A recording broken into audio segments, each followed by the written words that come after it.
Hello friends, आदाब, नमस्कार, सत श्री अकाल। स्वागत है आपका मेरे यूट्यूब चैनल जुगल फाइबर टेक में।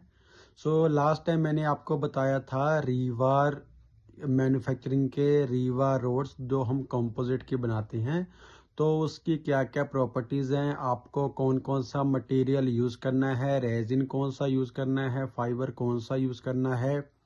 अगर आप क्यों हम इसमें बसाल्ट फाइबर को मोस्टली यूज़ करते हैं कंस्ट्रक्शंस में, और फिर बसाल्ट फाइबर यूज़ करने का क्या कारण है, और कहाँ पर हम कार्बन फाइबर, अगर हमने कार्बन यूज़ करना है तो कार्बन कहाँ पर यूज़ करेंगे अगर करना हो, पॉली अगर, फिर उसके अलावा जो हमारा सिंपल ई ग्लास है, ई ग्लास को आप कहाँ पर यूज़ करोगे। तो रेजिन में मैंने आपको बताया था कि क्यों हमें विनाइल एस्टर ही मोस्टली इसमें यूज़ करना है या फिर यूज़ करते हैं। उसके अलावा पॉलिएस्टर है, आपके पास एपॉक्सी है, वो भी यूज़ कर सकते हो, और कब यूज़ कर सकते हो, क्या क्या इसमें मेजरली आपको कौन कौन से डिफेक्ट्स आएंगे, कैसे कैसे उनको आपने रिमूव करना है, एलिमिनेट करना है परमानेंटली। उसके अलावा कौन कौन सी डाई का क्या है, डाई का क्या साइज है, किस बेस पर हम डाई सेलेक्ट करते हैं, क्या इसमें हमें डाई को जब हमने मशीन चूज करनी है तो मशीन को टन के हिसाब से, वेट की टन की कैपेसिटी के हिसाब से कैसे सेलेक्ट करते हैं, और क्यों टन के डिफरेंट टन की कैपेसिटी को हम यूज़ करते हैं, या फिर हम कितनी कैविटी वाली रोड्स उसकी कैपेसिटी होगी, या फिर जितनी कैविटी वाली रीवा रोड्स मैन्युफैक्चरिंग होगी तो उसी के हिसाब से ही कैपेसिटी भी हमें ज़्यादा चाहिए। तो वो भी मैंने कम्प्लीटली आपको बताया है लास्ट वाली वीडियोस में। उसके अलावा हमारी हर मटेरियल के लिए कौन सी प्रॉपर्टीज होगी स्टार्टिंग में, अगर आपका रेजिडेंस टाइम है, कितने टाइम में रीवा रोड्स निकलती हैं, तो उसका मैंने कम्प्लीटली आपको बताया है। एक आपको मैंने बताया है इसमें जो सबसे बड़ा मेन हमारे पास था कि जो इसका रिब है, हेलिकल रैप्ड है, जो रैपिंग होगा वो होगा, उसके बीच में आपको किस चीज़ का ध्यान देना है। और जब भी आप रीवा रोड्स बनाओगे तो इसमें कौन कौन से जो मोस्टली इंटरनेशनल स्टैंडर्ड्स है, तो कौन कौन से इंटरनेशनल स्टैंडर्ड्स इसमें फॉलो होते हैं वो भी मैंने आपको बताया था लास्ट वाली वीडियोस में। तो अगर किसी के पास कोई भी डाउट है सिर्फ इसके रिगार्डिंग कैसे मैन्युफैक्चरिंग होनी है, उसके अलावा अगर किसी भी चीज़ में कोई भी आपका डाउट है, डाई से लेकर, या मैं बात करता हूँ कोई भी इसकी मैन्युफैक्चरिंग में कौन सा मटेरियल यूज़ करना है, प्रॉपर्टीज़ कैसे आएंगी, कौन सी प्रॉपर्टीज़ आनी है, तो उसके रिगार्डिंग मैंने कंप्लीट आपको वीडियोस बना के दी हुई है। फाइबर यूज़ करते हैं, फाइबर के टेंसाइल स्ट्रेंथ, मॉडुलस, उसकी अगर मैं कॉस्टिंग की बात करूँ तो क्या कॉस्टिंग है वो भी कंप्लीटली मैंने आपको बताया है। अगर आपके पास कोई भी डाउट है तो प्लीज़ आप लास्ट वाली वीडियोस को देखें। अगर फिर भी आपका डाउट्स क्लियर नहीं होता है तो आप कमेंट बॉक्स में कमेंट करिए, जिससे कि मेरी आने वाली वीडियो में मैं आपके सारे डाउट्स क्लियर करके उसी के रिलेटेड ही कंटेंट बना के आपके लिए जल्दी से जल्दी वीडियो शेयर करूं। थर्मोसेट पॉलीमर्स कंपोजिट्स का हर रेजोल्यूशंस के लिए, डेवलपमेंट के लिए, इम्प्रूवमेंट्स के लिए सिर्फ एक ही प्लेस है, और वो है जुगल फाइबर टेक।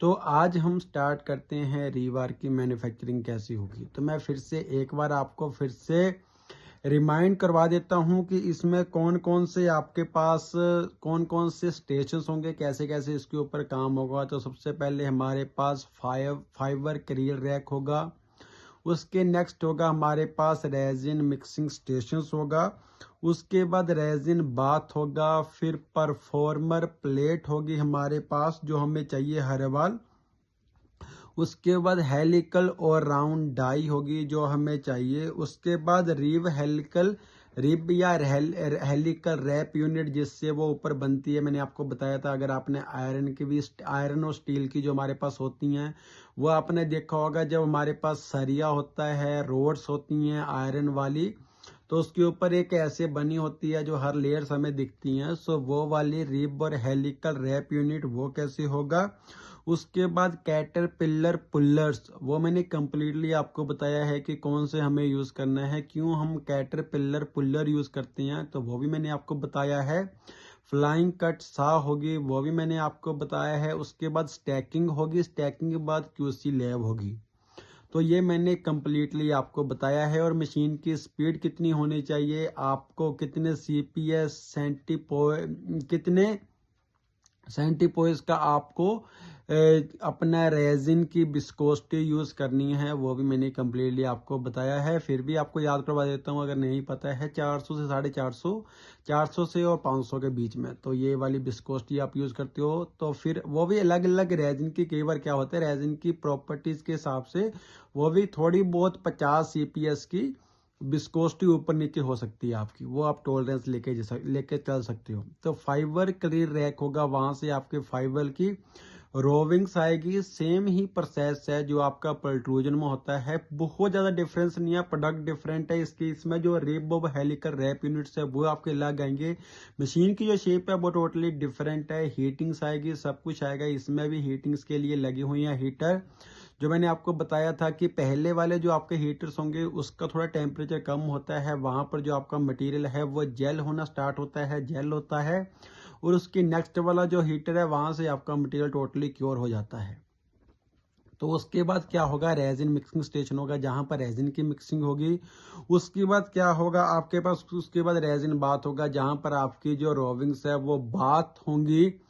उसके बाद जो नेक्स्ट आपके पास होगा और वो होगा आपके पास परफॉर्मर प्लेट, जहां पर बताया जाली सी होंगी, जाली में से आपके जो वेट थ्रेड्स हैं, वेट रोविंग्स है, रोविंग्स वो जाएंगी वहां से। उसके बाद हीट राउंड डाई होगी जहां से आपके वो थ्रेड्स, क्या होता है इसमें थ्रेड जो टोटल हमारे थ्रेड्स होते हैं, जैसे एक थ्रेड, दो थ्रेड, वो थ्रेड घूम घूम के इतना इतना मोटा बन जाएगा जितने की हमें डाई चाहिए। उस हिसाब से जितने भी हमारे थ्रेड होंगे आपके पास, अगर थ्रेड होती हैं, जैसे एक एग्जांपल ले लो, आपके पास 30 थ्रेड हैं, 40 थ्रेड है, तो उसी के हिसाब से बन के जाएगी। आपके पास 25 थ्रेड हैं, 30 थ्रेड हैं, तो थ्रेड के हिसाब से बन के जाएगी। जब वो आगे जाएगी तो उसके साथ साथ जो सबसे जरूरी आपको देखना पड़ेगा वो होगा, उसके साथ साथ जब मैंने आपको बता दिया, जब आपकी हीटेड डाई होगी तो डाई के बाद आपका रिब हेलिकल रैप यूनिट होगा, जो आपका सबसे ज्यादा जरूरी देखना है।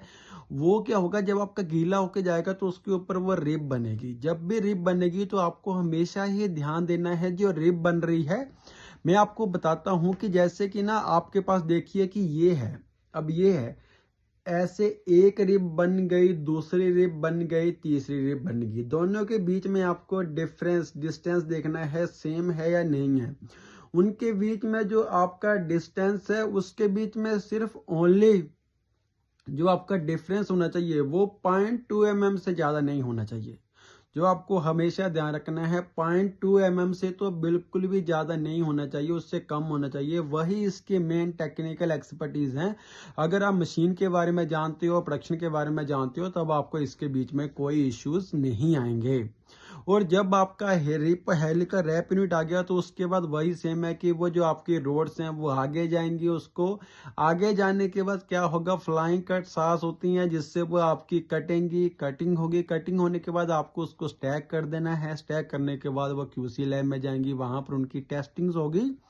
और जो इसके बीच में आपको बताया था फाइबर वॉल्यूम, जो आपको चेक करना है, फाइबर और रेजिन की जो रेशियो आपको चेक करनी है, वो अगर आप सबसे प्रीमियम चाहते हो तो वो आप देखना कि आपके 60 प्लस होना चाहिए। 60 और 70 के बीच में होगा तो वेल एंड गुड है। और इसमें सबसे जो मेन इंपॉर्टेंट आपके लिए है कि आपको फिर से मैं बता देता हूं, अगर आपका जो फाइबर कंटेंट है अगर वो बहुत ही ज्यादा है, ग्रेटर देन 70 है, तो आप समझो कि वहां पर रेजिन स्टारवेशन है, रेजिन कम है, रेजिन की कमी है। तो कुछ नहीं होगा, जब भी आप मटेरियल को यूज करना स्टार्ट करोगे आपका जो फाइबर होगा, फाइबर के धागे, ड्राई फाइबर होगा, धागे निकल जाएंगे, वहां पर निकलेंगे तो उस मटेरियल को आप यूज ही नहीं कर पाओगे।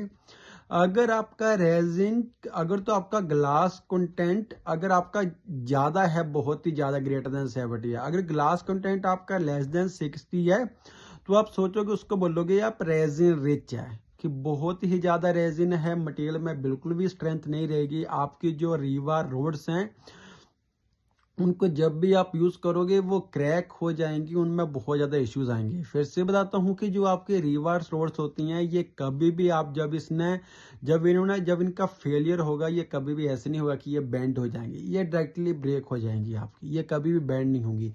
अगर आप इसको ऐसे हाथों से, जैसे हम सरिये को जो हमारी स्टील आयरन की जो हमारी रीवा रोड्स होती हैं, अगर आप उसको ऐसे बेंड करोगे तो वो बेंड हो जाएगी।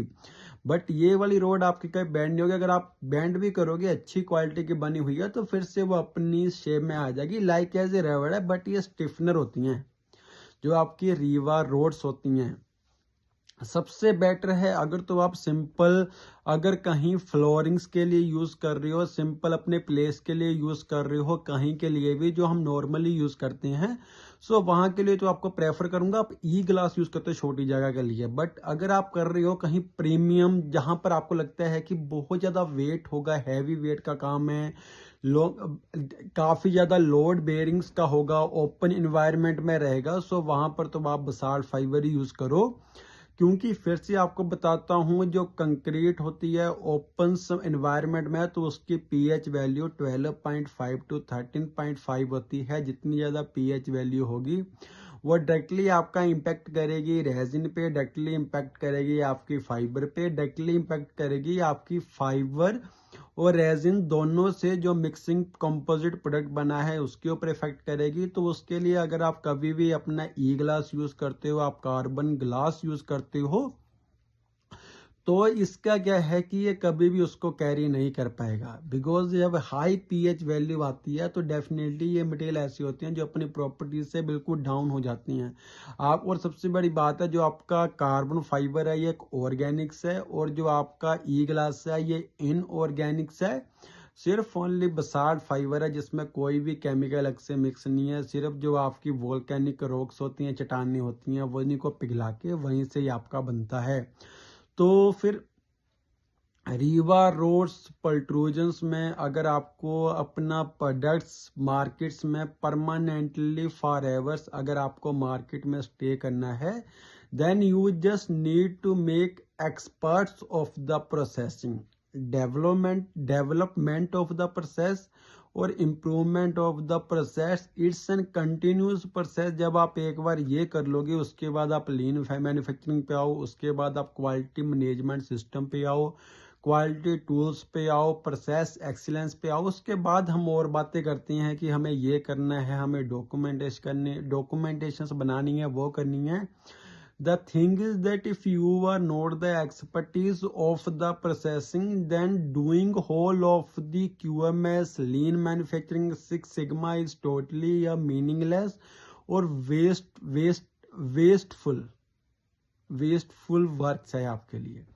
सबसे पहले आपको इन्हीं चीज़ों पे ध्यान देना है, कैसे काम करना है। मैं फिर भी आपको बता तो रहा हूँ कंप्लीटली, बट अगर फिर भी आपका डाउट रहता है कमेंट बॉक्स में कमेंट करिए, सो दैट कि हम आपके साथ कांटेक्ट करेंगे, आपके प्रोसेस को डेवलप करेंगे, इम्प्रूव करेंगे। सबसे ज़्यादा मैं आपको बता रहा हूँ जो सबसे प्लस पॉइंट है आपके पास बीइंग है किसी भी एक्सपर्टीज का, तो वो है कि वो पर्सन ने आपको जो भी मटेरियल देना है वो सबसे कम कॉस्ट में देना है और सबसे प्रीमियम क्वालिटी में देना है। ये सबसे बड़ा फैक्टर है।